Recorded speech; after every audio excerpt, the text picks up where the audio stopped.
सभ्य सत्ता कम सता।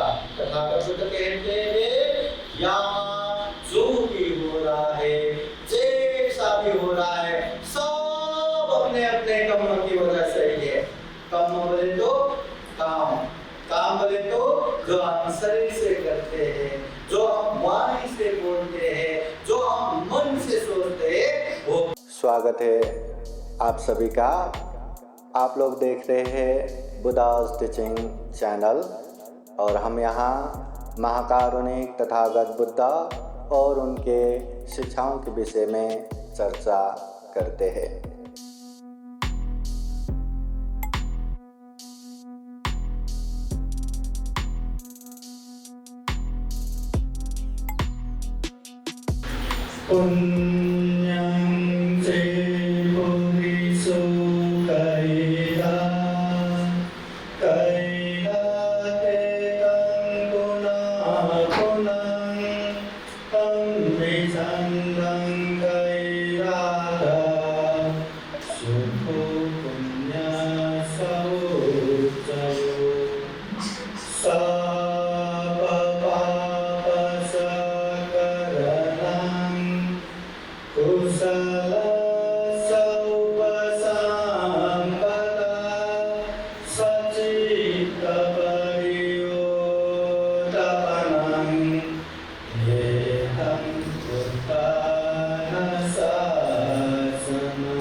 महाकारुणिक तथागत भगवान बुद्ध को वंदना। महाकारुणिक तथागत बुद्ध द्वारा जैसे सुआध्यात्म को वंदना। महाकारुणिक तथागत बुद्ध के आर्य श्रावक संघ को वंदना। परम पूजनीय बोधिसत्व डॉक्टर बाबा साहब अम्बेडकर वर्षवास काल का वर्षवास निमित्त विशेष समादेशना कार्यक्रम में उपस्थित पूजनीय भिक्षु संघ में ज्येष्ठ पूजनीय परंपरा बोधिपालो महादेव पंडित जी को वंदना। ये समादेशना कार्यक्रम के संयोजक पूजनीय परंपरा नागघोष महादेव अभी जिन्होंने सुंदर समादेशना दिया। पूजनीय परंपरा ये सदैव यहाँ उपस्थित संगठन आर्यगण ये धर्मदेशना के मूल सहकारी करने वाले विशेषतः स्वाति वसंत नाई परिवार बुद्ध भूषण बुद्ध विहार राष्ट्रीय लोकतंत्र ट्रस्ट और प्रत्यक्ष अप्रत्यक्ष साथ देने वाले कार्यक्रम में जुड़ने वाले संपूर्ण श्रद्धा संपन्न बुद्धि संपन्न उपासक उपासिकाएं, आप सभी के जीवन में बुद्ध का आशीर्वाद, धर्म का आशीर्वाद, संघ का आशीर्वाद हमेशा हमेशा रहे। अच्छा इंसान बन के अच्छे पुण्य कार्य करते हुए दुख मुक्त निर्वाण के बाद निरंतर आगे बढ़ सके, ऐसी कामना तथा आशीर्वाद देते हैं। बोले साधु साधु साधु। महाकारुणिक तथागत बुद्ध जिस समय इस दुनिया में 12 साल मंगल कोलाहल होने के बाद जब बुद्ध के पास आके पूछते हैं वास्तविक मंगल क्या है, तब तथागत बुद्ध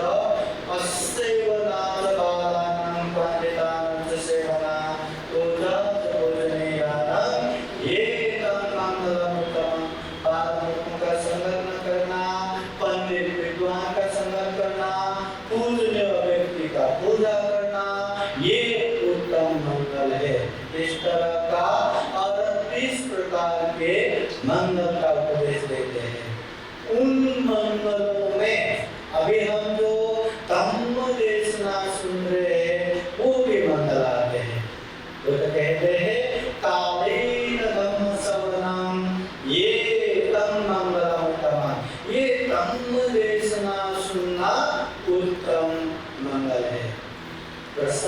हो जाइए उपासक उपासिकाएं, हम इस तरह का उसका मंगल कर रहे हैं।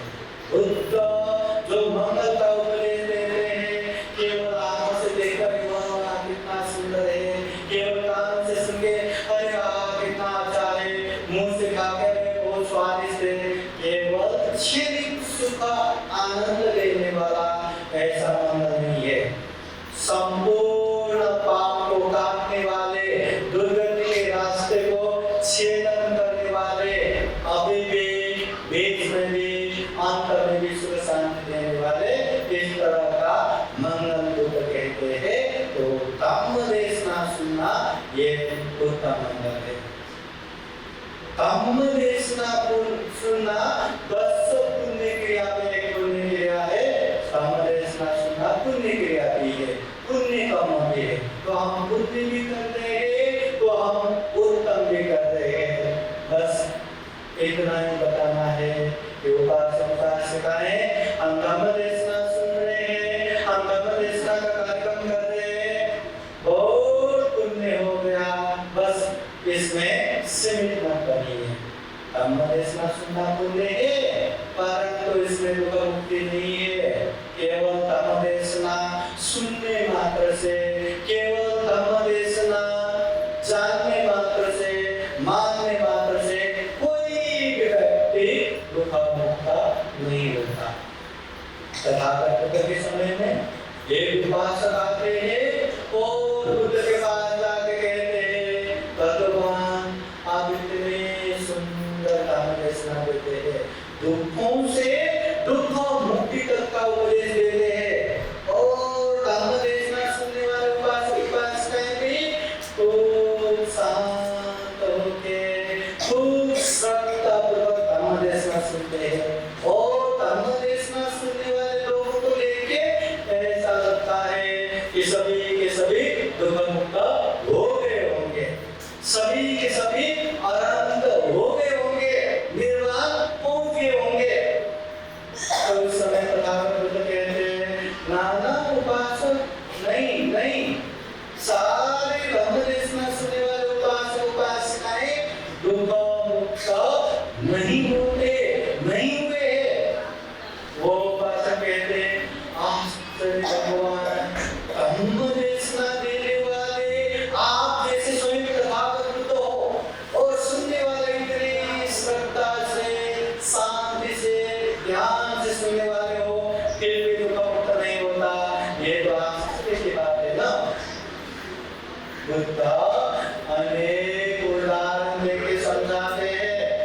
कहीं दूर गांव का या लुम्बिनी का या बुद्ध गया का या कुशीनगर का या सारनाथ का, वहां का रास्ता पूछने मात्र से, जानने मात्र से, समझने मात्र से कोई व्यक्ति वहां नहीं पहुंचता।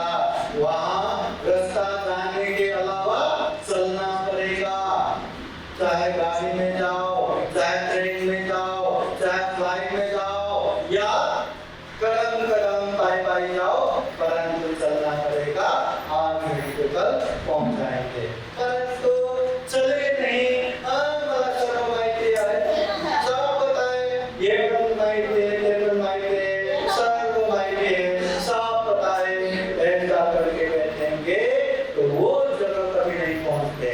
वैसे ही धम्म के विषय में भी पंचशील पता है, वो पता है, पंचशील पता है, वो पता है, पता है, चार सत्य पता है, पता है, आर्य मान पता है, पता है, हाँ ये चतुर्थ ब्रह्म ज्ञान पता है, पता है, त्रिलोकी पता है, पता है, प्रकृति समुपय पता है, पता है, सारे चीज पता है, पता है, पता है, परंतु पालन कुछ नहीं करेंगे तो उसका भी कुछ बलिदान नहीं है।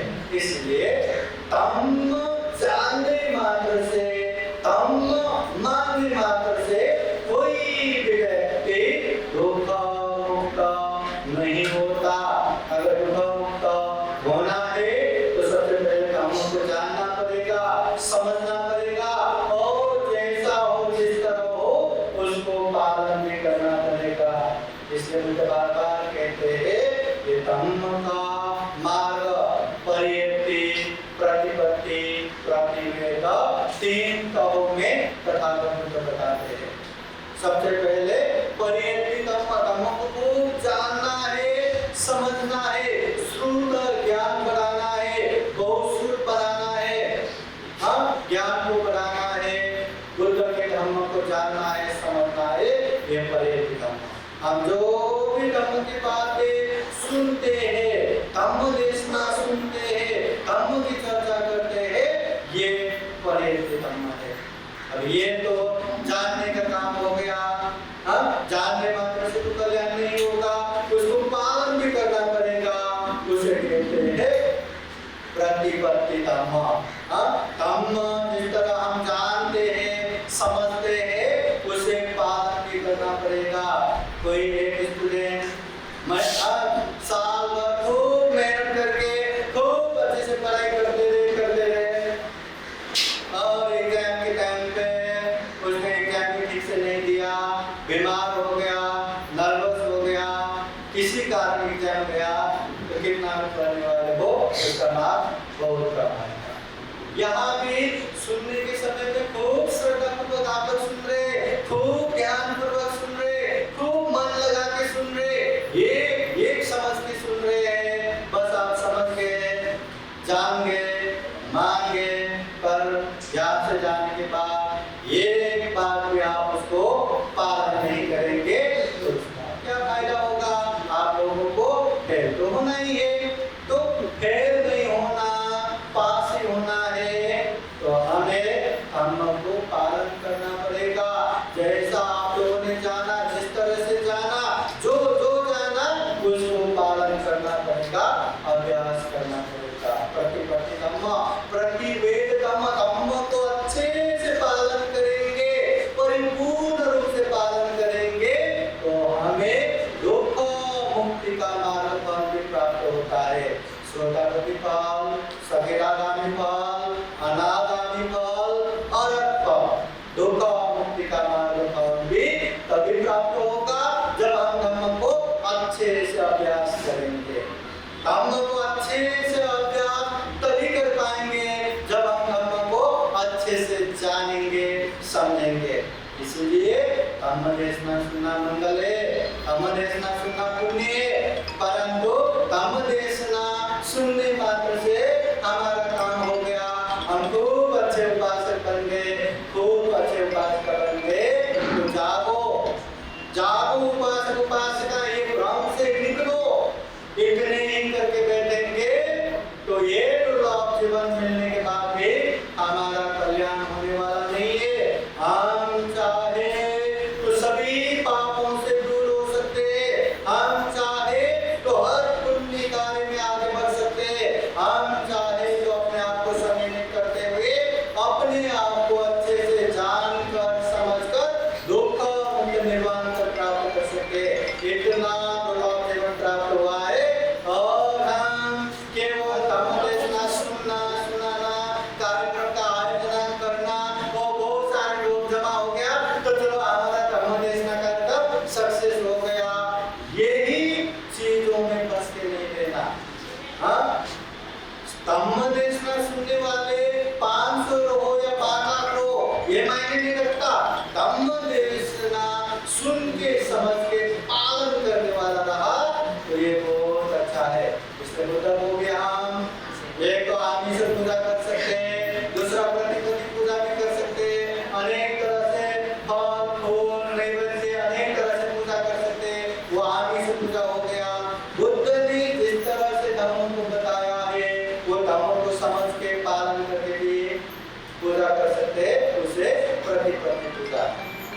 और बुद्ध हमेशा प्रतिपत्ति पूजा को जोड़ देते हैं। तो याद रखना, धम्म को सुनना है, समझना है और पालन भी करते जाना है। पालन करने के बाद पता चलेगा ये धम्म तो कुछ अलग ही है, बहुत अलग है। केवल बौद्ध होने मात्र से, केवल बाबा साहब के अनेक होने मात्र से हमारा कल्याण बिल्कुल नहीं होगा, तब जाके पता चलेगा। इसलिए धम्म का अभ्यास ही करिए, पालन ही करिए, तब हमारा कल्याण होगा। परंतु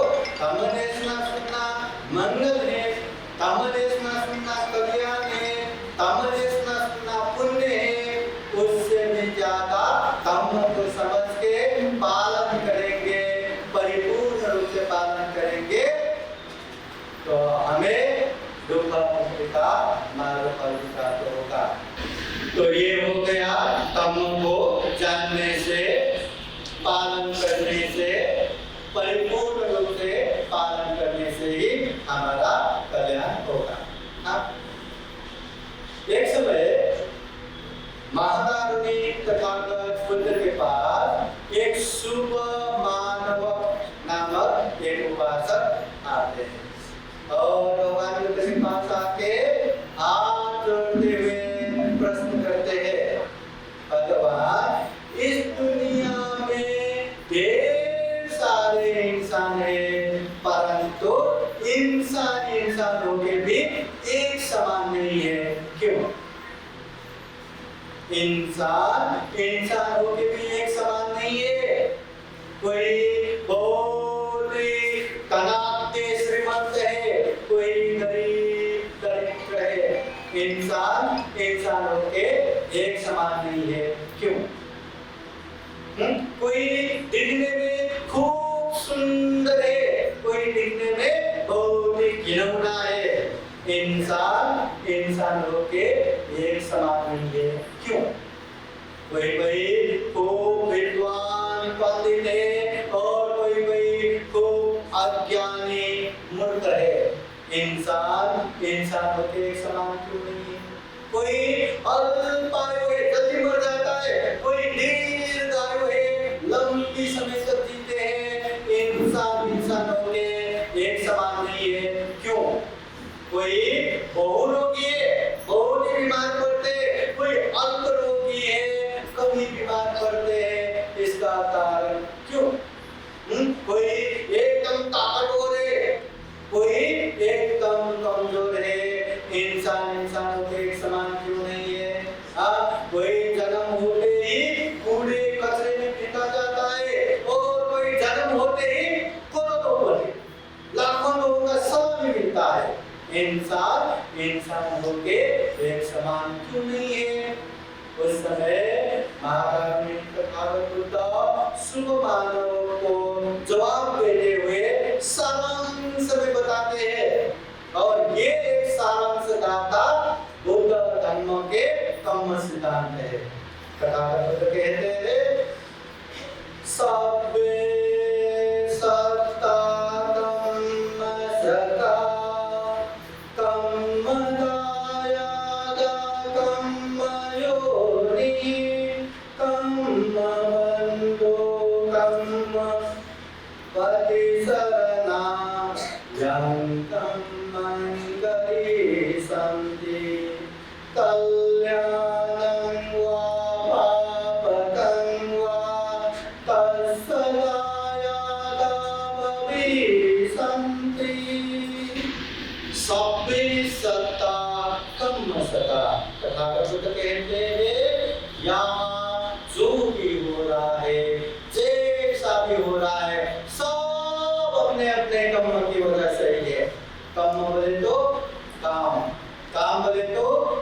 शरीर से करते हैं, जो हम वाणी से बोलते हैं, जो हम मन से सोचते हैं, वो काम को कर्म कहते हैं। और वो कर्म या तो अच्छा है या तो बुरा है।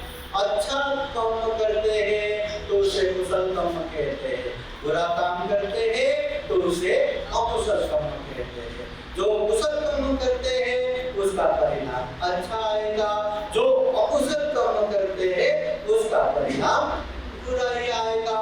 इसलिए बुद्ध कहते हैं, सब्बे सत्ता कर्म सत्ता, या जो भी जैसा भी कर्म कर रहा हो उसका परिणाम उसी को मिल रहा है। कोई अल्पायु हो रहा है तो उसका ही कर्म है। लोगों को, प्राणियों को खूब दुख कष्ट दिया, खूब हत्या हिंसा किया, इसलिए अल्पायु हो रहा है। और कोई हिंसा नहीं करता, मंगल मैत्री खूब ज्यादा करता है तो वो दीर्घायु होता है।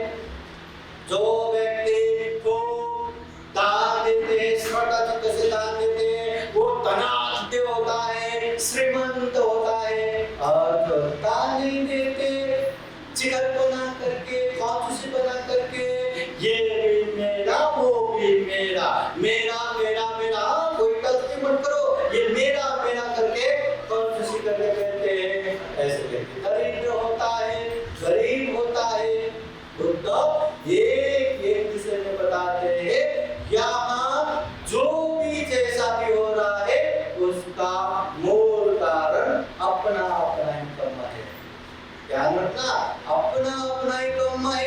दूसरे की कर्म की वजह से हमें कुछ नहीं हो रहा है। हमें अगर दुख हो रहा है तो दूसरों की वजह से नहीं, हमारे खुद की वजह से, खुद के कर्म की वजह से। अगर हमारे जीवन में सुख हो रहा है, शांति हो रहा है, तो वो भी दूसरों की कृपा की वजह से नहीं, वो भी हमारी कारण से, हमारी अच्छे कर्म से, कुशल कर्म से। इसलिए यहाँ कोई हमें है ये मुझे पसंद ही नहीं है तो विनाश हो जाए करके हमें श्राप देने वाला भी कोई नहीं। श्राप दिया तो भी वो हमें लगने वाला नहीं। ऐसा होता तो जो पसंद है हम लिस्ट बना के दिन में एक को श्राप दे के भेज दें। संभव है क्या? नहीं है। हाँ? और अगर हमारे जीवन में सुख शांति हो रहा है तो इसका कारण भी हमारे अच्छे कर्म है, किसी की कृपा नहीं, किसी की वरदान नहीं। अगर ऐसा कर सकते तो हर माँ बाप के लिए अपने बच्चे क्या नहीं करते। हाँ, खूब सारा पुण्य नमक करके इसकी वजह से मेरे माता पिता को हमेशा सुख शांति रहे, हर तरह का दुख शांति विनाश हो करके पुण्य करता। तो संभव नहीं है। मैं पांडे हूँ, पांडे में भी महादेव हो चुका हूँ।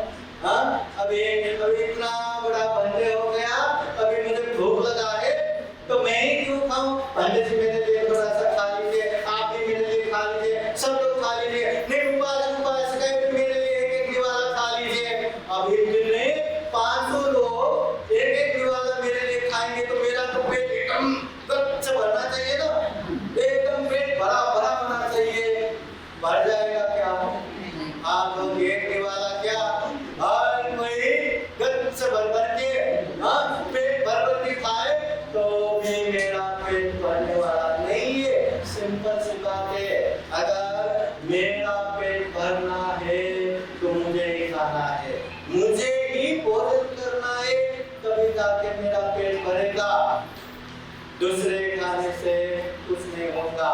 उसी तरह हमारे जीवन में सुख चाहिए, शांति चाहिए तो हमें ही कुशल कर्म करना पड़ेगा, हमें ही पुण्य कर्म करना पड़ेगा। और दुनिया में चाहे अच्छा करो या बुरा करो, कुशल कर्म करो या अकुशल कर्म करो, करने का माध्यम सिर्फ तीन ही है, तीन द्वार है।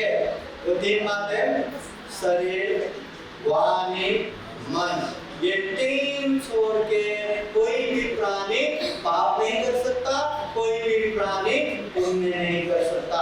तो ये शरीर अपना शरीर है, ये वाणी अपना वाणी है, ये मन अपना मन है। बस उसको संयमित करते हुए पाप से दूर रहना है और अच्छे अच्छे करना है, अच्छे अच्छे बोलना है, अच्छे अच्छे सोचना है।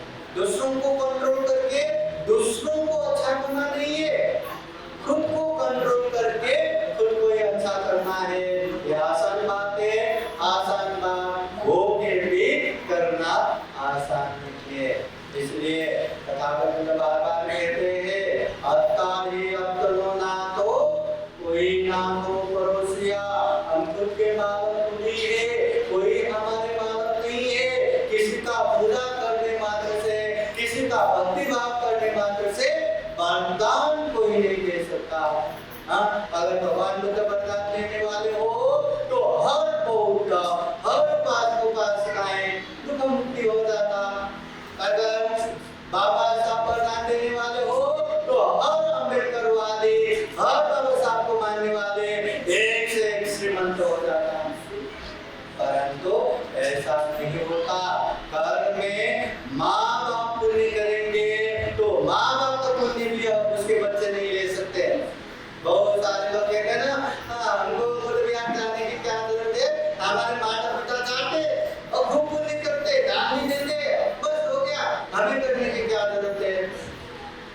बहुत सारे घर में इस तरह की बातें आते हैं, अरे माँ बाप कर रहे हैं तो वो पुण्य माँ बाप का है, उसका क्या है ना। इसलिए हर किसी को अपने लिए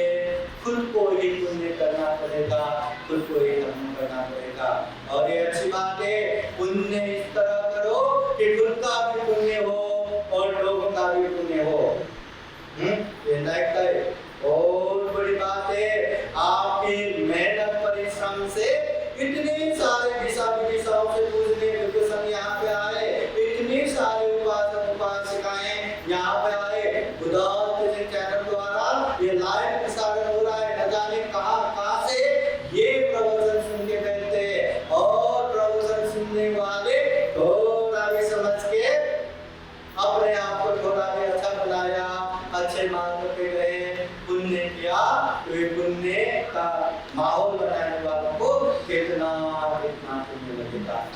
हाँ, इसलिए पुण्य इस तरह से करते जाना है। तो महाकाव्य तथागत बुद्ध कहते हैं यहाँ इंसान में एक समान न होने का प्रमुख कारण अपना अपना ही कर्म है। सब सत्ता कर्म सका कर्म दाया का, जो व्यक्ति जैसा कर्म करता है वो उसका मालक है, उसका दायक अंश उसको आता है। अच्छा करेंगे तो साएं की तरह अच्छा ही पीछे पीछे आएगा, बुरा करेंगे तो बैलगाड़ा के पीछे पीछे भारी चक्का जैसा पीछे पीछे पीछे पीछे दुखा शांति भी आता रहेगा। जैसा करेंगे उसका मालक हमें और हमें भुगतना ही पड़ता है। कोई कहते हैं ना, ये थोड़ा पाप करने से क्या ही होगा, ये पाप करने से मुझे पैसा मिल रहा है, ये पाप करने से मेरा स्वार्थ सिद्ध हो रहा है, ये पाप करने से मेरे परिवार का फायदा हो रहा है, मैं करूंगा। ये थोड़ा पाप करने से क्या ही होगा। और जब रियलाइज हो जाएगा, जब महसूस हो जाएगा, अरे बाप रे मैंने तो बहुत बड़ा पाप किया, अब क्या करूं, अब मैं कहाँ भागूं। भागने की जगह कहाँ है, या तो पानी में, या तो जमीन में, या तो आकाश में।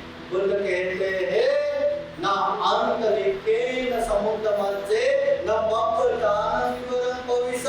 अगर कोई व्यक्ति पाप करता है तो वो पाप से बचने की जगह कहीं कहीं की नहीं है। पानी के अंदर, सागर महासागर के अंदर छुपे रहो, पाप से नहीं बच सकता। जमीन के पहाड़ कंदराओं में, गुफाओं में, जंगलों में छुप के बैठो, पाप से नहीं बच सकता। आकाश में छुप के बैठो, पाप से बचने की जगह इस दुनिया में कहीं भी नहीं है। इसलिए बुद्ध कहते हैं ऐसा तुम मत करो कि बाद में याद करते हुए आंखों से आंसू गिरा के पछतावा करना पड़े, अरे ये मैंने क्या कर दिया। ऐसा तुम मत करो, कभी भी आता है करेगा। उस समय हमने इतना बड़ा कार्यक्रम का आयोजन किया, इतना बड़ा पुण्य कार्य किया, इतना बड़ा संविधान दिया, इतना सिर पालन किया, इतना हमने ज्ञान साधना किया। हम ऐसे अच्छे कर्म करते जाना है। हाँ, तो जो जैसा करता है उसका परिणाम उसको ही आएगा। कर्म योनि, कर्म की वजह से उसका अच्छे जगह पे जन्म होता है। देखो ना, कोई जन्म होते ही करोड़पति है, अच्छे जन्म होते ही वो बहुत उपासक है। हाँ, अच्छे कुल में जन्म हो रहा है, कितना बड़ा पुण्य। और कोई जन्म होते ही देखो ना, हाँ बच्चे रोते हुए वैसे देख के वो उसको काम करके बैठना है। बच्चे को दूध पिलाने का समय भी नहीं है। हाँ, इतना गरीब कुल में भी जन्म होते हैं। इसलिए अच्छे जगह पे जन्म होना, बुरी जगह पे जन्म होना अपना अपना ही कर्म है। कर्म योनि, कर्म बंधु, हमारे सच्चा बंधु भी कर्म ही है। हमारे शरीर का आचरण अच्छा रहा, हमारे शरीर वाणी मन शुद्ध रहा, तो दुनिया के कोई भी कोने में जन्म हुआ हो वो अपना सा लगता है। और कर्म अच्छा नहीं रहा, ये भी माँ के गर्भ से जन्म हुए भाई बहन भी दुश्मन की तरह, जाने दुश्मन की तरह। कर्म बंधु, कर्म पति शरणा, हमारे सही कर्म भी, सही शरण भी कर्म ही है। कितना भी हम बुद्ध के शरण जाते रहो, धर्म के शरण जाते रहो, संघ के शरण जाते रहो, परंतु हम पालन नहीं करेंगे, कर्म अच्छा नहीं करेंगे, तो ये शरण जाने से हमारा कल्याण करने वाला नहीं है। सही शरण कर्म ही है। कर्म शरण, कर्म योनि, कर्म बंधु, कर्म पति शरणा। यं कर्मं करि संति, जो जैसा कर्म करता है, कल्याण हुआ पाप हुआ, चाहे अच्छा कर्म करो चाहे बुरा कर्म करो, तस्सदायाता भविष्यन्ति, उसको भविष्य में वैसा ही परिणाम आएगा, उसी तरह भुगतना पड़ेगा। जो जो अच्छा करते हैं उसको अच्छा ही परिणाम आएगा, जो जो बुरा करते हैं उसको बुरा ही परिणाम आएगा। जैसे कि हमने कहा, धम्म देशना सुनना मंगल है, धम्म देशना सुनना पुण्य है, हाँ, और धम्मदेशना सुन भी रहे, परंतु सभी के सभी धम्मदेशना सुन पा रहे क्या? देखते देखते भी मन कहाँ कहाँ भागेगा, कहाँ कहाँ चंचल होगा पता ही नहीं, और भागते भागते भी उसी में पता लेके बैठते धम्मदेशना तो कहाँ गया गया।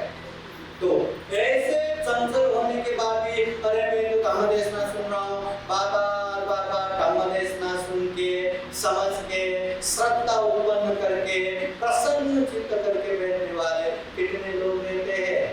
जो अच्छे से धम्मदेशना सुनते हैं उसको तो अच्छा परिणाम ही आएगा, परंतु धम्मदेशना सुनने की जगह में बैठते भी हम यहाँ वहाँ बातें करके बैठते हैं, हम यहाँ वहाँ मोबाइल चला के बैठते हैं, हम यहाँ वहाँ दूसरे काम में बिजी होके बैठते हैं, परंतु ये उत्तम मंगल होके भी धम्मदेशना नहीं सुनते, ये पुण्य होके भी धम्मदेशना नहीं सुनते, अच्छा कर्म नहीं करते, तो परिणाम भी अच्छा कहाँ आएगा?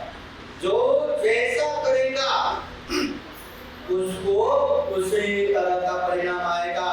इसलिए उपासक उपासिकाएं ध्यान दीजिए, ये महाकारुणिक तथागत बुद्ध के धम्म सिद्धांत है।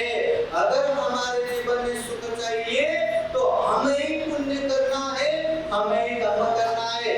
अगर जीवन में हमने पुण्य छोड़ के धम्म छोड़ के पाप करेंगे, अकुशल करेंगे, तो उसका बुरे से बुरे नतीजा, बुरे से बुरे परिणाम भी हमें ही भुगतना पड़ेगा। उस समय आप लोग रो रो के बैठेंगे, पछतावा करके बैठेंगे, छाती पीट पीट के बैठेंगे, वो बुरे परिणाम से नहीं बच सकता। ये बात हमेशा याद रखना। एक समय दान देने में उच्च महाउपासिका विशाखा, हाँ विशाखा शादी होने के बाद उनके ससुर मृगाल से जब खाना खा रहे थे सो वो पंखे से उसका हवा दे रहे थे, और उसके ससुर आराम से बैठ के सोने की थाली में अनेक तरह के पकवान खूब अच्छे से स्वाद ले लेके खा रहे थे। अब वो बहू है तो बहू का कर्तव्य है उसको पंखा देके हवा देके पंखे से हवा दे देते। ऐसे समय में बाहर से एक भिक्षु भिक्षा करने के लिए वहां आते। अभी विशाखा उम्र के 7 साल 7 इयर्स में ही वो श्रोतापति फल में पहुंच चुके थे। वो तो श्रद्धावान उपासिका है, परंतु उसके ससुर श्रद्धावान नहीं है, उपासक नहीं है, वो अबौद्ध। हाँ, फिर भी अभी भिक्षा करना है तो उसको तो मन हुआ भिक्षा दे दूं, परंतु ससुर के प्रति आदर की वजह से वो छोड़ के भी नहीं जा सकता। परंतु ससुर वो बंदे को देखे और जाओ थोड़ा सा भिक्षा दे दो, ससुर बोलेंगे तो मैं जाऊंगी करके वो इस तरह से ऐसे मतलब हट के बैठे जैसे कि उसके आंखों से सीधा सीधा वो पंडित जी दिखे, मृगाल से सीधा पंडित जी को देख सके, उस तरह से हटक के वो विशाखा उपासिका बैठ रही थी। परंतु वो मृगाल से बार-बार पंडित जी को देख के भी अनदेखा करके एकदम नीचे नीचे झुक के खाना खा रहे थे। उनको भिक्षा देने में कोई श्रद्धा नहीं था, पंडित जी के प्रति श्रद्धा नहीं था, इसलिए देना ही नहीं करके बिना देखे नीचे नीचे नीचे नीचे झुक के बैठे थे। अब विशाखा उपासिका बार-बार दिखा रहे थे, बार-बार अभी वो नीचे जो सोते हैं ना उसको जगाना बहुत आसान है, परंतु जो सोने की एक्टिंग करते हैं उसको नहीं जगा सकते।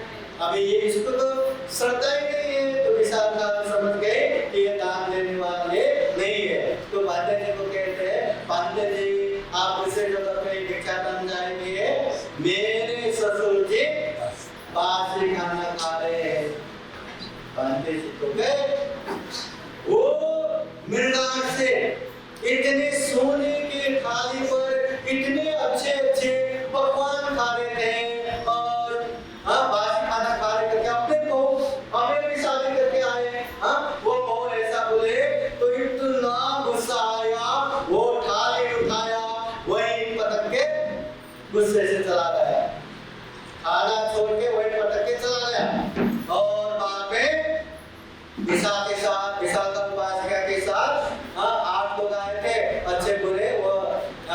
ऑक्सीजन देने के लिए। तो सबको बुला के तुम्हारे मोह ने ऐसा किया वैसा किया, हाँ मैं इतने अच्छे खाना खा रहा हूँ, सोने की थाली में खाना खा रहा हूँ, फिर भी बोलती है मैं बासी खाना खा रहा हूँ, मेरा बेइज्जत किया, अपमान किया। ऐसा कहने पे बेटी क्या आपने ऐसा कहा? हाँ कहा। क्यों ऐसा कहा?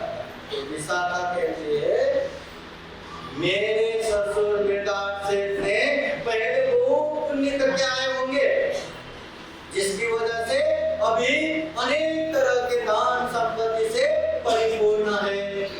तो पहले की पुण्य की वजह से अभी खा रहे, परंतु अभी कोई भी पुण्य नहीं कर रहे।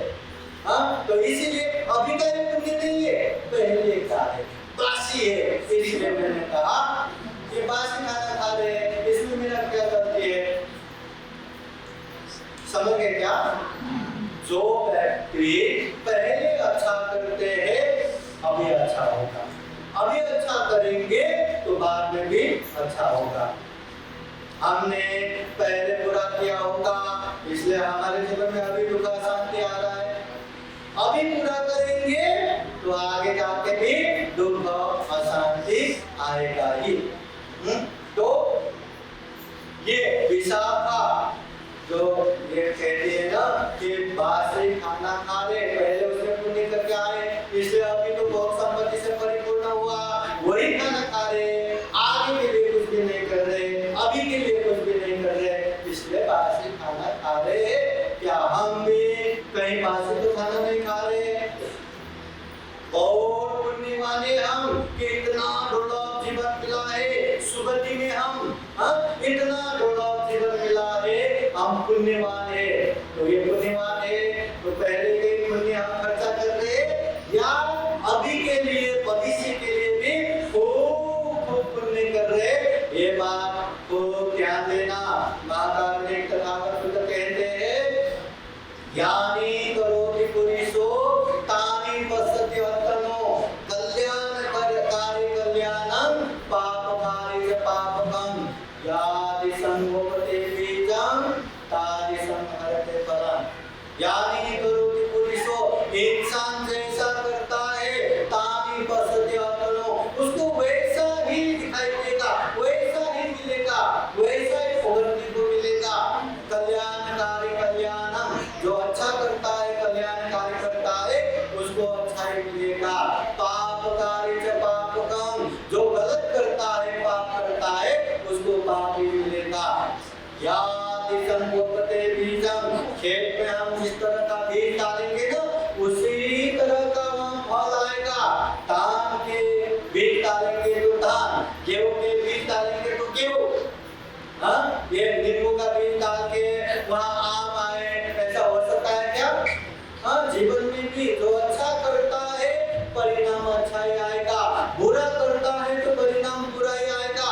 पहले हमने अच्छा किया था इसलिए अभी अच्छा हो रहा है, अभी अच्छा करेंगे तो बाद में भी अच्छा ही होगा। पहले हमने बुरा किया था इसलिए अभी बुरा हो रहा है, अभी बुरा करेंगे तो बाद में भी बुरा ही होगा। ये तथागत बुद्ध के कर्म फल सिद्धांत है, जो जैसा कर्म करेगा उसको वैसा ही कर्म फल मिलेगा, जो जैसा एक्शन करेंगे उसको वैसा ही रिएक्शन मिलेगा। जैसा करते हैं वैसा ही करते हैं, अच्छा करेंगे तो अच्छा ही, बुरा करेंगे तो बुरा ही। तो हम अच्छा कर रहे हैं या हम बुरा कर रहे हैं? हमें अच्छा करना है या बुरा करना है? हमें सुख चाहिए या दुख चाहिए? दुख चाहिए ना, सुख चाहिए। सुख चाहिए तो पुण्य करने से मिलेगा या पाप करने से मिलेगा?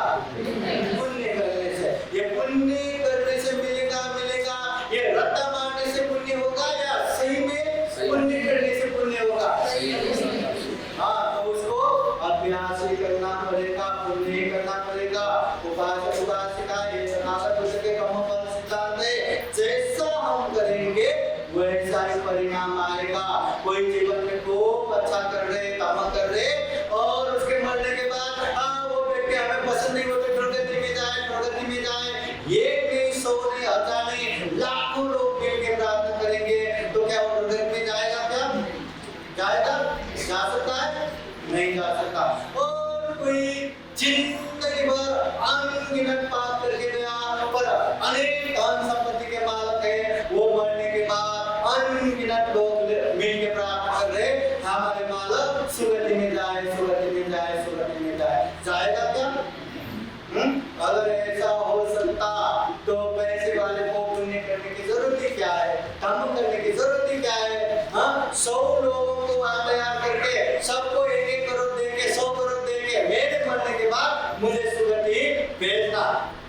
यदि मैं खाऊंगा पीऊंगा मौज मजे करूंगा अनेक तरह से जो जैसा मुझे करने का मन हुआ वैसा ही करूंगा करके वो मौज मजे करते रहेंगे। मरने के बाद उसको कहने के लिए पोती का पोती काम लेके रखाएंगे। परंतु ये संभव है क्या? है क्या? नहीं है। इसलिए अगर अच्छा करना है तो हमें खुद को ही करना पड़ेगा। जो व्यक्ति अच्छा करेगा उसको अच्छा ही परिणाम आएगा, बुरा करेगा तो बुरा ही परिणाम आएगा। समझ में आया क्या? ये तथागत बुद्ध के कर्म फल सिद्धांत है।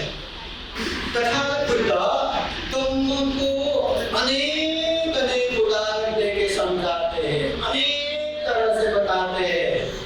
जिस तरह बुद्ध विषय अचिंतनीय बुद्ध के विषय हम कल्पना भी नहीं कर सकते, वैसे कर्म विषय अचिंतनीय कर्म के विषय में हम चिंतना भी नहीं कर सकते।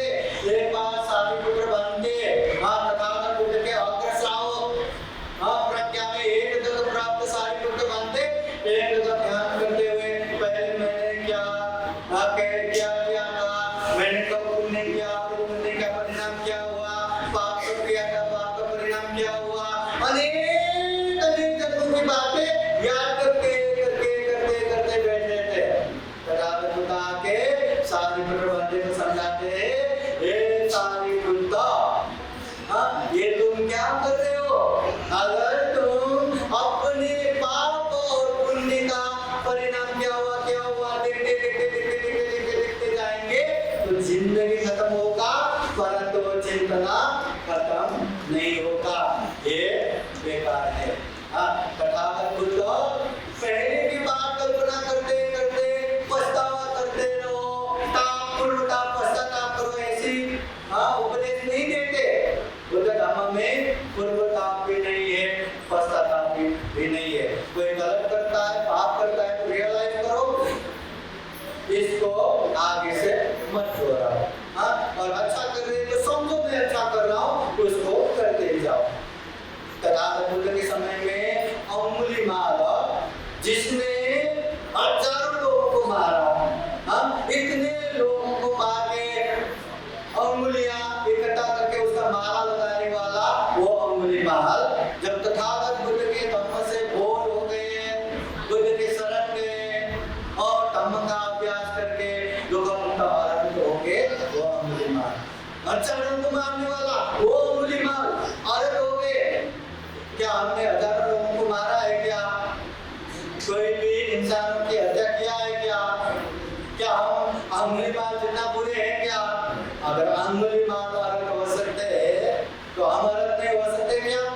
परंतु वैसा ही पुण्य पार नहीं करना पड़ेगा, वैसे ही धम्म का अभ्यास करना पड़ेगा।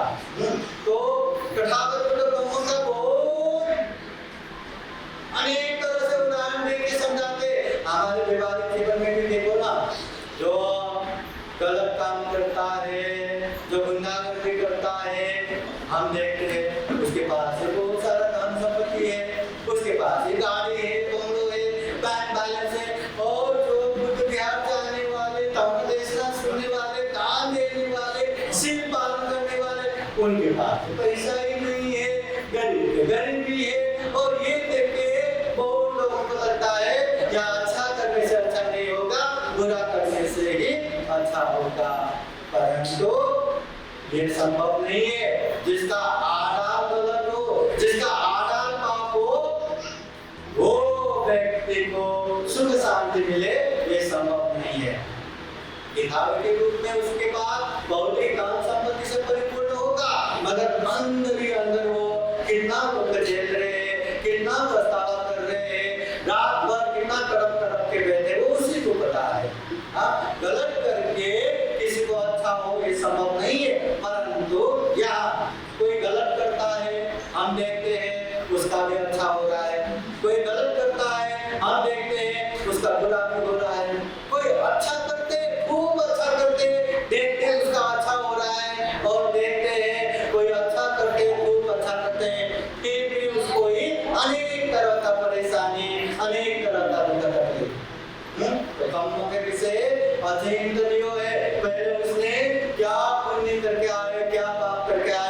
ये हमें पता नहीं। और ये पाप का फल कभी भी आ सकता है, कभी के कभी भी आ सकता है, कुछ समय के बाद भी आ सकता है, जीवन के अंत में भी आ सकता है, जीवन के बाद भी आ सकता है, कभी भी कहीं भी कैसे भी आ सकता है, परंतु आएगा जरूर।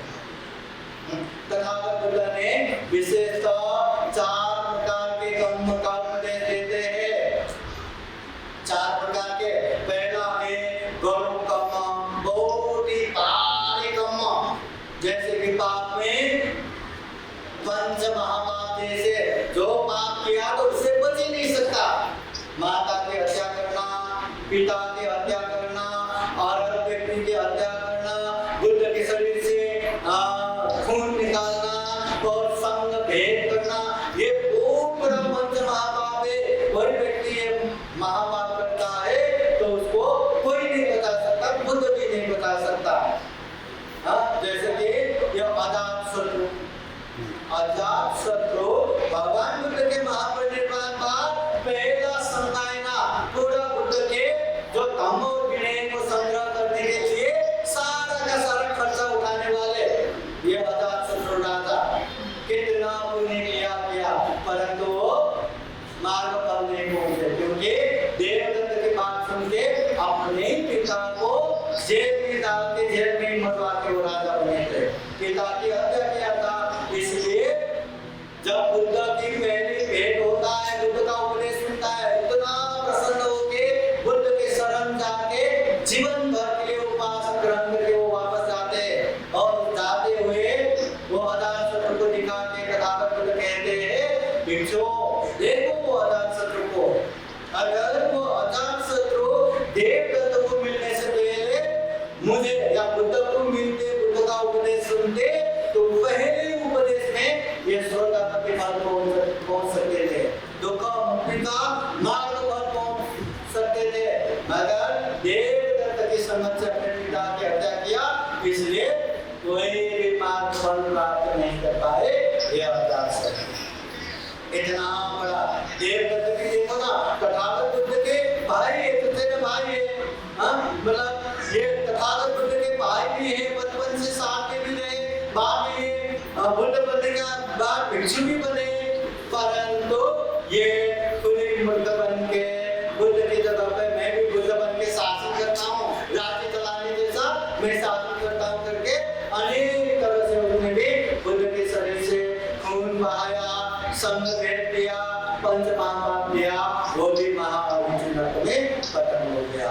ऐसे भारी काम कभी नहीं करना, तो बुद्ध भी नहीं बता सकता। और अच्छे में जैसे 10 पारमिता, 10 पारमिता, 10 परमंत पारमिता पूर्ण करके बुद्ध बनना, ये गुरु कर्म हो गया। दूसरा है आसन कर्म, जीवन के अंत में जो हम अच्छे पुण्य या बुरे पुण्य करते हैं उसे कहते हैं आसन कर्म। जीवन के अंत में जो कर्म करते हैं आसन कर्म, जैसे ये मट्ट कुंडली, जीवन में कभी पुण्य नहीं किया, कभी कर्म नहीं किया, उसके पिताजी एकदम कंजूस, करोड़ों धन संपत्ति के मालक, परंतु बीमार हुआ तो पैसा खर्चा होगा करके उसको कहीं भी दवा खाने में लेके नहीं गया, मरने की हालत में आ गया। ऐसे समय में वो मट्ट कुंडली अपने पिता के ऊपर बहुत गुस्सा रख के, बहुत द्वेष रख के बैठ रहे थे। ऐसे समय में तथागत बुद्ध उनके पास आते हैं, बुद्ध को देख के इतना प्रसन्न होता है, इतना प्रसन्न होता है, पिताजी के प्रति जो गुस्सा था वो भी चला गया, द्वेष था वो भी चला गया। बुद्ध को याद करते करते श्रद्धा भाव से, प्रसन्न भाव से वो मर गया, और जैसे सो के आराम से जाते वैसे वो सुगति में उत्पन्न हुआ। मतलब जीवन के अंतिम समय में उसका सुगति मतलब पुण्य हो गया। ये आसन कर्म। एक छत्रमान बचपन से लेके गुरुकुल में खूब शिल्प विद्या अध्ययन किया। जब शिल्प विद्या परिपूर्ण हुआ, गुरु को कहते हैं मैं आपको गुरु दक्षिणा क्या दूं। गुरु कहते हैं गुरु दक्षिणा उसके हैसियत से लेते हैं, आप वो धनाढ्य परिवार के, मुझे 1000 स्वर्ण सर खिलाओ। बहुत अच्छा करके प्रसन्न होके घर जाके वो ला के देने के लिए जाते हैं, और बुद्ध देखते हैं आज का मृत्यु अटल है। तो बुद्ध वहाँ मतलब जंगल से पहले पेड़ के नीचे बैठे रहते हैं। वो बुद्ध को देख के बहुत प्रसन्न होकर प्रणाम करने जाते हैं। तो बुद्ध उनको बुद्ध गुण नाम गुण सर्वगुण समझाते हैं। वो याद कर करके इतना प्रसन्न होता है, उपासक बन के वो वहाँ से चले जाते हैं। बुद्ध को याद करते करते, काम को याद करते करते, संग को याद करते करते, जैसे ही जन्म में गए 500 वर्ष पहले वहाँ घाट लगाते बैठे थे, उनको पकड़ लिया, जन्म में लेके गया, उसको मार दिया, 1000 सोना सबके चुरा के भाग गए। तो 500 चोरों ने उसको पकड़ के मार दिया। फिर भी उसने अंतिम समय में बुद्ध के दर्शन करके श्रद्धा भाव उत्पन्न करके उपासक ग्रहण किया था। वही पुण्य के फल से वो भी सुगति में उत्पन्न हुआ। जीवन के अंत में इस तरह का जो कर्म करते हैं उसे कहते हैं आसन्न कर्म। फिर तथागत बुद्ध कहते हैं आचिन्न कर्म। आचिन्न कर्म बोले तो निरंतर जो अभ्यास करते हैं, जो दान का अभ्यास करते हैं, जो शील का अभ्यास करते हैं, जो ध्यान का अभ्यास करते हैं, जो निरंतर अभ्यास करते हैं, वो आजीवन कर्म। जैसे सुमेर ऋषि के समय में दीपंकर तथागत बुद्ध के बाद मैं भी बुद्ध बनूं ऐसा संकल्प करने के बाद निरंतर उन्होंने 10 पारमिता पूर्ण किया। दान, शील, निष्कर्म, वीर्य, प्रज्ञा, शांति, सत्य, अधिष्ठान, मैत्री, उपेक्षा 10 पारमिता पूर्ण किया। उसके बाद 10 उपपारमिता पूर्ण किया। उसके बाद 10 परमत्त पारमिता पूर्ण किया। 4 असंख्य 1 लाख तत्व उन्होंने ये पारमिता पूर्ण किया। ये निरंतर पारमिता पूर्ण करने के बाद भी वो बुद्ध बने, समय बने। ये है आजीवन कर्म, तो निरंतर अभ्यास करते हैं। तथागत बुद्ध के समय में जो भी अग्र श्रावक के सारे पुत्र बोल के जो भी एक चीज में अग्र उपाधि ग्रहण करने वाले एक ने वैसा ही संकल्प करते हुए, वैसा ही अधिष्ठान करते हुए अनेक समय से वो निरंतर पारमिता अभ्यास करते करते वो अग्र बने। तो देखते हैं एक बुद्ध के समय में अरे इसको दान में अग्र उपाधि मिला, मैं भी ऐसे अग्र उपासक बनूंगा, मैं भी अग्र उपासिका बनूंगी, मैं भी खूब दान में परिपूर्ण होऊंगा। अनेक समय तक वो दान का निरंतर अभ्यास करते हैं, फिर जाके वो दान में अग्र उपाधि ग्रहण करते हैं। इस तरह से जो निरंतर अभ्यास करते हैं उसे कहते हैं आजीवन कर्म। जो बाहरी कर्म है वो कठोर कर्म, जो जीवन के अंत में करते वो आसन्न कर्म, जो निरंतर अभ्यास करते वो आजीवन कर्म, और जो जीवन में कभी कभी होता है उसे कहते हैं कटता कर्म, अकस्मात से होता है। जैसे तथागत बुद्ध के समय में एक भिक्षु था तीसरा, सारे शरीर में बीमार पड़ के फोड़ा फोड़ा निकला, बड़ा हो गया, वो फूट गया, उसमें से गंदगी बह गया, पूरा शरीर गंदगी से भरा हुआ। दूर उसके पास नहीं जा सकता, इतना गंदगी, और उसके पास कोई नहीं जा रहा है, वो वहीं मल मूत्र त्याग कर रहे हैं, वहीं खाना खा रहे, इतना नाथ के जीवन जैसा, इतने बीमार, इसलिए उसका नाम ही पुण्यगत भिक्षु।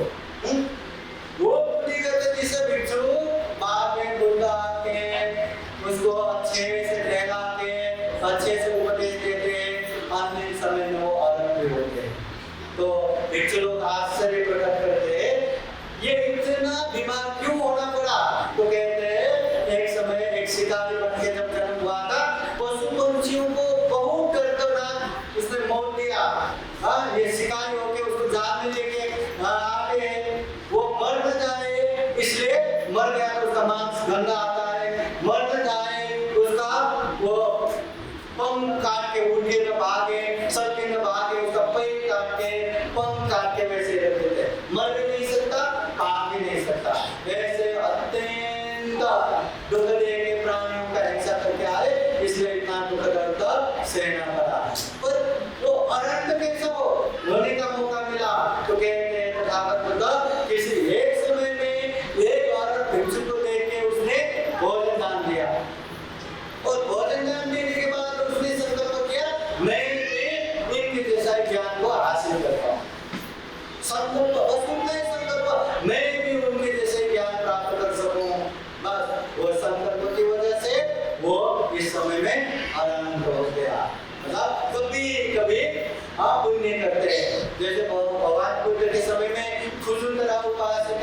हाँ, वो मतलब ये बुद्ध के उपदेश के श्रोतापति पद पे पहुंच गए। उसके बुद्ध के उपदेश सुन के वो महारानी प्रमुख 5 लोगों को दरबार में आके सुनाती थी। वो उसके उपदेश सुन के 500 के 500 श्रोतापति पद पहुंच गए। ऐसे खुजुलरा पर वो तेरे मेरे चलते थे, दासी थी।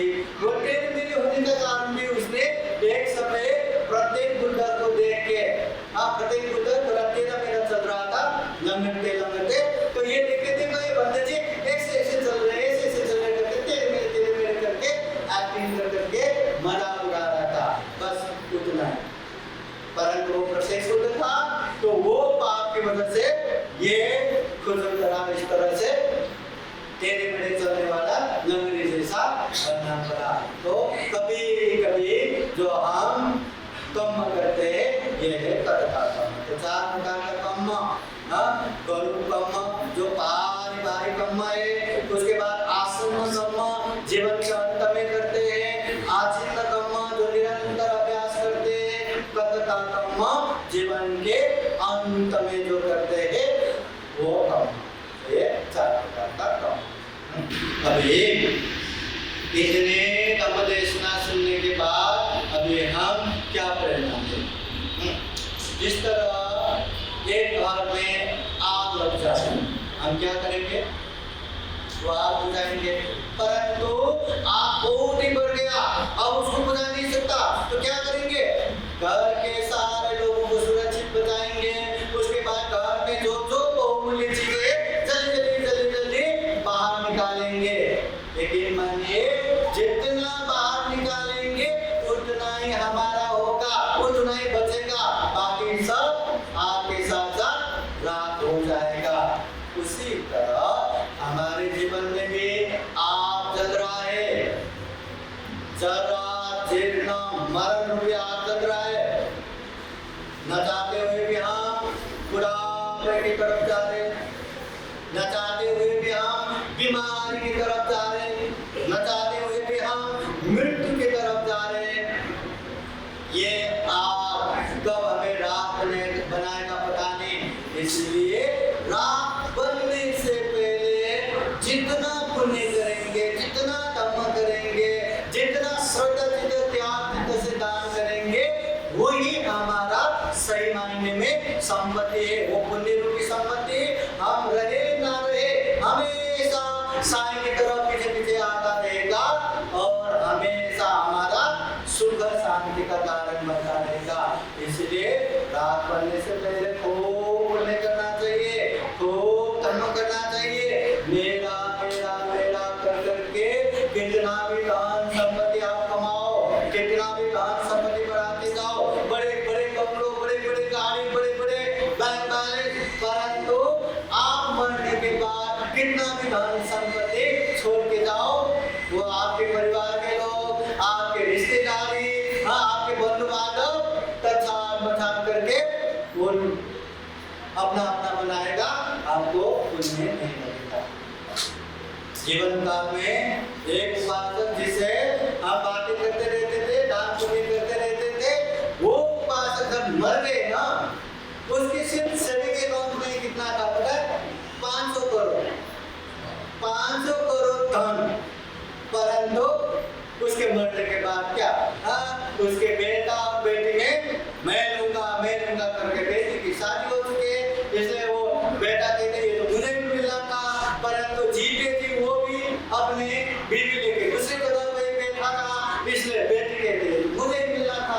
एक तो पैसा नहीं था, 500 करोड़, तो वो पैसे से सुख शांति हुआ या अशांति छोड़ के गए? तो ये दान संपत्ति पुण्य करने का एक वजह बनना चाहिए, पुण्य करना चाहिए, पुण्य रूपी संपत्ति हमें बनाना चाहिए। और एक बात याद रखना, जिस तरह छाती पे बांध लगा हो, तो हम ये बात किसने मारा, क्यों मारा, वो मारने वाला व्यक्ति क्या है, उसका नाम क्या है, गोत्र क्या है, उसके परिवार में कौन कौन है, अनेक प्रश्न करते रहेंगे या पहले बाहर निकालेंगे? बाहर निकाल के मलमपट्टी करेंगे। जिस तरह सर पे आग लगा हो, हम क्या करेंगे? ये आग लगा तो अपने सर पे आग लगाए, उसका मैं बहुत बिजी हूँ, बहुत व्यस्त हूँ, पहले सारा काम निपटाऊंगा और ये सरकार आराम से बुझाऊंगा, ऐसे करते हुए सारा काम करके बैठेंगे क्या? नहीं, जैसे ही आपका चक्का लगा सारा काम एक तरफ पहले आप बुझाएंगे। उसी तरह जीवन में भी हमें पहला प्राथमिकता दुखों से मुक्त होना ही है। दुखों मुक्त ही पहला प्राथमिकता होना है। ऐसा नहीं कि मैं जीवन में डॉक्टर बनूंगा, मैं जीवन में इंजीनियर बनूंगा, मैं जीवन में बहुत बड़ा बिजनेसमैन बनूंगा। तो डॉक्टर बनने के बाद दुख मुक्त होगा क्या? इंजीनियर बनने के बाद दुख मुक्त होगा क्या? वहां से तो उसका जर्नी शुरू होगा। पैसे कमाओ, मेहनत करो, है ना? डॉक्टर बनने के बाद कोई दुख मुक्त नहीं बनता। बिजनेसमैन या ढेर सारा पैसे कमाने के बाद वो दुख मुक्त नहीं होता। इसलिए इतना दुर्लभ जीवन मिला है तो दुख मुक्ति ही पहला प्रायोरिटी होना चाहिए, पहला प्राथमिकता होना चाहिए। इसका मतलब ये नहीं कि सारा दुनिया छोड़ के आप दुख मुक्ति के मार्ग पे जाए। गृहस्थ में रह रहे हैं, परिवार के साथ रह रहे हैं, तो परिवार का जो पारिवारिक कर्तव्य है उसको निर्वाह करते हुए श्रद्धा से दान देते जाओ, दान से आगे बढ़ के सेवा पालन करते जाओ, सेवा से आगे बढ़ के समाज की तरफ, ज्ञान धारण की तरफ बढ़ते जाओ, उससे भी आगे बढ़ के प्रज्ञा की तरफ बढ़ते जाओ और धीरे धीरे दुख मुक्ति की तरफ बढ़ते जाओ। परंतु दुख मुक्ति पहला प्रायोरिटी होना चाहिए। यह मनुष्य जीवन ही ऐसा जीवन है जो हम पाप कर्म समझ सकते हैं, हर पाप से दूर हो सकते हैं, हर कर्म में आगे बढ़ सकते हैं। आप मनुष्य छोड़ के कोई भी जीव जंतु, पशु पंछी की पतंग पाप कर्म नहीं समझ सकते, पाप से दूर नहीं हो सकते, कर्म में आगे नहीं बढ़ सकते। ये इंसानी है जो ये कर सकते हैं। और एक बात, जीवन में अगर बुद्ध बनना है तो उसको मनुष्य ही होना है, न मनुष्य से ऊपर न मनुष्य से नीचे। इतना दुर्लभ जीवन हमें मिला है। हाँ, जिस तरह एक व्यक्ति 10 लाख रुपया लगानी करके कोई बिजनेस करता है तो वो 10 लाख को बनाने के लिए वो दिन रात एक करते, कितना मेहनत करते, केवल 10 लाख लगाने वाले वो व्यक्ति। अब देखो ना, हम तो पूरा दुर्लभ जीवन इन्वेस्टमेंट कर रहे, दुर्लभ जीवन लगानी कर रहे, तो हमें कितना मेहनत करना चाहिए, हमें कितना उत्साह पराक्रम करना चाहिए। क्या हम कर रहे, क्या? इसलिए खूब श्रद्धापूर्वक धम्म की बातें सुनते रहो, धम्म को समझते रहो, धम्म को अभ्यास करते रहो, पालन करते रहो, पालन करने का एक माहौल बनाते रहो। जितना धर्म का अभ्यास करते जाएंगे, जितना धर्म का पालन करते जाएंगे, उतना आगे का रास्ता भी स्पष्ट दिखते जाएंगे। कोई 1 लाख पढ़ने वाला व्यक्ति पंडित जी मला पीएचडी करायचं, कसं पीएचडी करो, संभव है क्या? अरे भाई 1 लाख का बच्चा है, पीएचडी के लिए बहुत लेवल ऊपर चढ़ना है। वैसे ही कोई तुरंत आए और उनके दुख मुक्त होना है, थोड़ा संभव ना हो। परंतु जो गुण धर्म हम ग्रहण करते हैं, समझते जानते, उसे अभ्यास करते पालन करते जाएंगे तो आगे का रास्ता भी दिखते जाएगा। फिर जीवन में क्या करने से कल्याण होगा, क्या करने से मंगल होगा, क्या करने से दुर्लभ जीवन सफल सार्थक होगा, ये भी दिखाई देगा और दुख मुक्ति का मार्ग भी दिखाई देगा। इसलिए उपासक उपासिकाएं, धम्म देशना सुनना मंगल है, पुण्य है, परंतु धम्म देशना का माहौल के साथ साथ पुण्य करने का माहौल, धम्म गुण ग्रहण करने का माहौल, धम्म गुण को पालन करने का माहौल के बनाते खूब पुण्य करना चाहिए, खूब धम्म करना चाहिए। सबसे महत्वपूर्ण बात, अच्छा इंसान बनना चाहिए। अच्छा इंसान बन के खूब पुण्य करे, खूब धम्म करे। जो धम्म देशना सुनने के लिए यहाँ है, सबके जीवन में खूब सुख हो, खूब शांति हो, खूब मंगल हो, जीवन में निरंतर पुण्य धम्म करते हुए दुखम निर्वाण की तरफ निरंतर आगे बढ़ सके, ऐसी कामना करते हुए आज का ये धम्म देशना यही समापन करते हैं। सभी का मंगल हो, सभी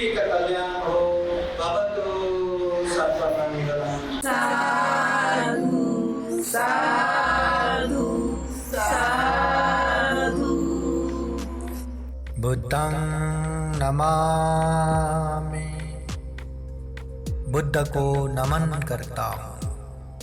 धम्मं नमामि, धम्म को नमन करता हूँ। संघं नमामि, संघ को नमन करता हूँ।